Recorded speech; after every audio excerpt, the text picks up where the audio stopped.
Until a few years ago, I was only able to read 2 or 3 pages in a day and be like, meh. Even though I started with pretty high levels of motivation and energy, it just never stayed. I crashed pretty quickly within 10 or 12 minutes of starting to read.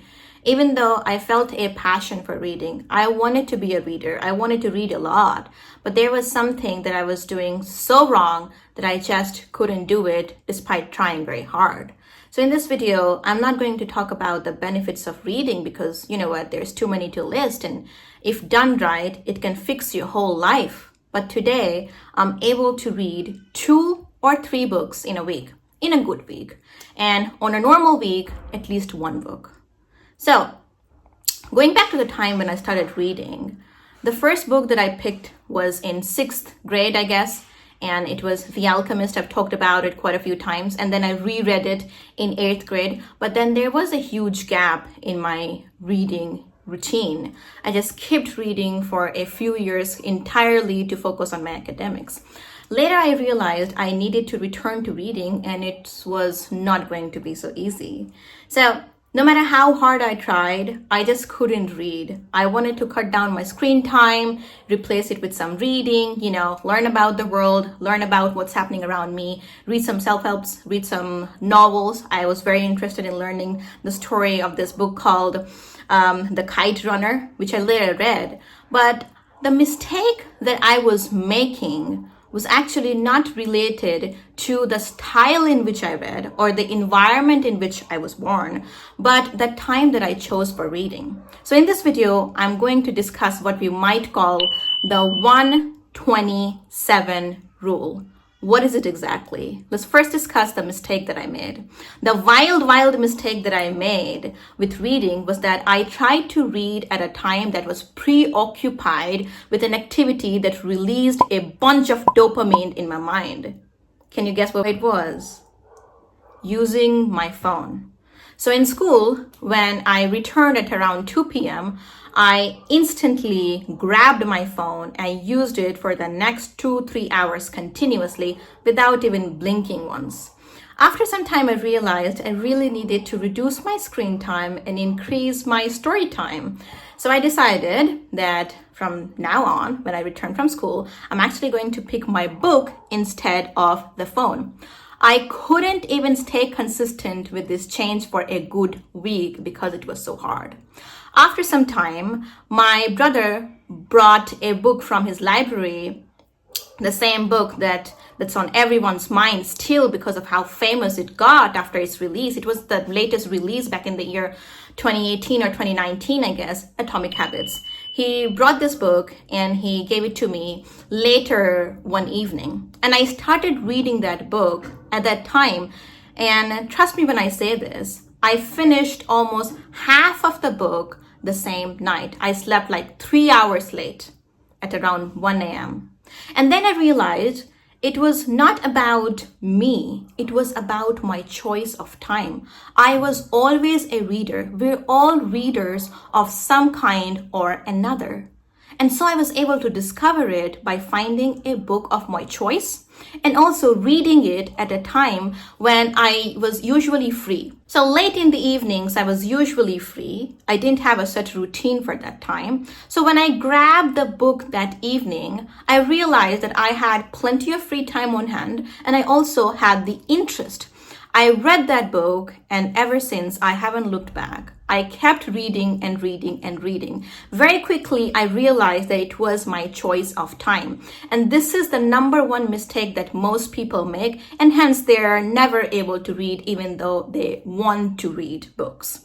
You have to choose a time for reading that is unoccupied. If you try to replace an hour or a bunch of hours where you use your phone or do something that gives you high hits of dopamine, and then you directly try to replace it with an activity that sounds or feels very dull on the surface, it is not going to work. So it's actually better not to fight your basic biology when you're just getting started.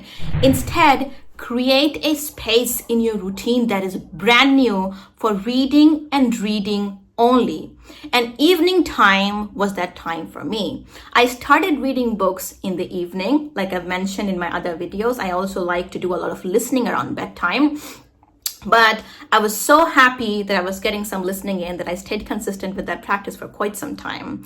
That's the first thing that will help you get started with your reading journey. The question that I get the most when this topic of reading comes up is, what books did I read? What books to start with? Listen, I can give you a whole book list, but I don't think it's much use. Instead, my top advice is to find the person who you like to listen to, your favorite speaker, and go on to search if they've written any books. This is exactly what I did. Let's talk about this man. I listened to an interview of his some time back. I liked his ideas. Next thing, I was on the internet searching if he's written any books. Turns out he's written many brilliant books. I got that book and I read it almost entirely. So when you get a book from somebody who you at least know for their personality or for their acting or for their speaking or for their YouTube, the chances that you'll at least read half of the book doubles. You'll at least be able to cover some sections of the book effortlessly. So that's my top piece of advice. You should get a book that you are a little familiar with, maybe because of the story or because of the person who's written it, or maybe that book was adapted into a movie or a show. But the best one is that get a book from your favorite speaker, whoever your favorite speaker is. When you say the word favorite speaker, what names come to mind? Next thing you're gonna do after watching this video is going on to search if they've written any books. Get those books and get started. The final question that I'm going to address in this video is about reading fast. How do you achieve fast reading? How do you read smoothly? Now understand this, I saw my English teacher in 9th grade reading like this. You know, she was just blitzing through the sentences. So I realized that it might be a bit hard for her to understand what's going on in those lines, but obviously she understood the story to pieces. She understood it all. And now that I've gotten to the same practice, I can vouch for this practice. Get a pen pencil. You see my pen pencil? I'm talking about the body of this pen pencil, how sleek it looks. You don't want to get a fat grip on your pen pencil. And only a pen pencil can do what a pen pencil can do, right? Get a pen pencil. Pick your book. Let me pull a book from here. Okay, I got this Agatha Christie's book. Here's a book on my hand. Let's open to the second page. This is how you're supposed to read. Go like this. That is what most of the good readers in the world do, and that is how they're able to achieve the high numbers of books that they have read. And you might have the question, how will I be able to understand the whole thing? Well, you don't have to understand the whole thing. This is the biggest point.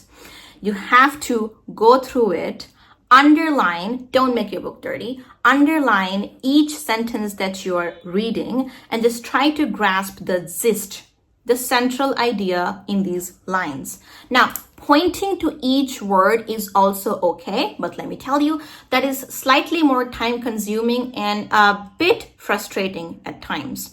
So, if you're just getting started, I mentioned the book Atomic Habits. That helped me get started, like get me a restart. That gave me a really good restart, and I haven't, relapsed ever since, if I may call it relapsing. So you can pick that book or any other book from your favorite speaker, start reading. Here's something that I want you to do for the next 7 days now. For the next 7 days, let's change our routines a little bit. Wake up 30 minutes early. Use that time for reading. Pick your favorite speaker's book and use this guy for reading. Just 7 days are enough to show you the difference between reading and not reading. Now, on to the main question. What is this 1-27 rule? 1 minute of meditation each day. Because once you pick up the book, since most of us are in a habit are checking of checking our phone like every 2 minutes, it's very hard for that habit to go, right? It's very tempting to reach to our pocket and just check what's happening on social media, or if you've gotten any notifications. FOMO, we all have that. For that purpose, I recommend doing 1 minute of meditation each morning. That's why I wake up 30 minutes early. The first thing on your routine is going to be reading. Read for the next 20 minutes. 20 minutes is what I recommend for a beginner. Don't make it less than 20 minutes. And then you have to do it for the next 7 days. Here's an action plan. Summation: wake up in the morning 30 minutes early for the next 7 days. Like I said, I started reading late in the evenings, but then I obviously flipped it over to my morning routine, and that is how I do it now. I want you to wake up a little early, meditate, pick your pencil, pick your book, and get started. 20 minutes for the next 7 days, you'll see the results. I hope to see you again in the next one. I try to keep it crisp and full of information. No gatekeeping happening here. I'll see you again in the next one. Bye-bye.